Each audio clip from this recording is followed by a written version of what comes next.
Kyllä se on niin, että ihminen on nykyään etääntynyt luonnosta. Ammattitaitoisena metsämiehenä mä henkilökohtaisesti arvostan eniten sitä, että tehdään asioita niin kuin ne on tehty silloin ennen.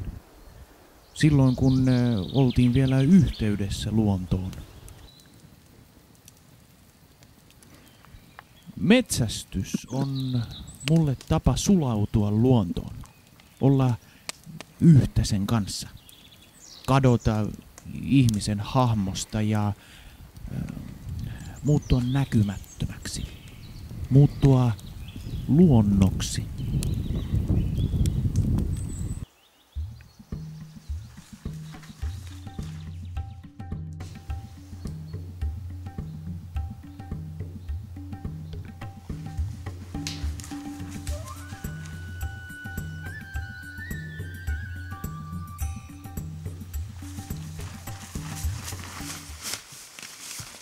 Nuotion tuli kuvastaa mulle ehkä sitä suurinta erärauhaa.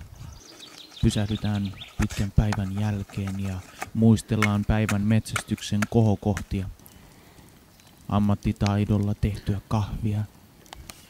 Kuunnellaan luontoa. Metsästyksessä on kyse kehonhallinnasta ja kunnioituksesta saalista kohtaan. Itse hillintää.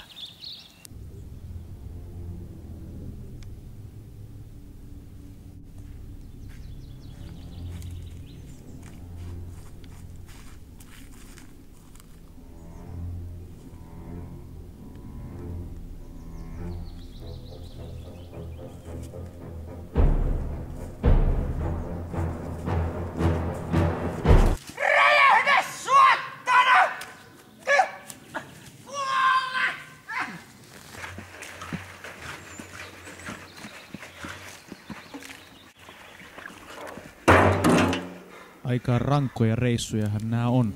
Siinä on vaan mies ja luonto. Siellä on vaistojen varassa mentävä.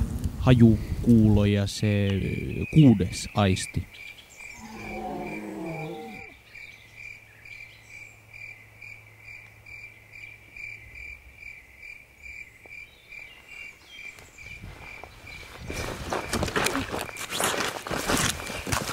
Saatana!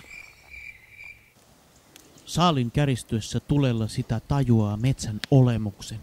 Se antaa ja ottaa. Se ei pyydä. Siinä raavainkin metsästäjä vaikenee. Oikea ase ehkä vähän kuitenkin helpottaisi asioita ja hämärä kiikari. Retkijakkarakin olisi kiva.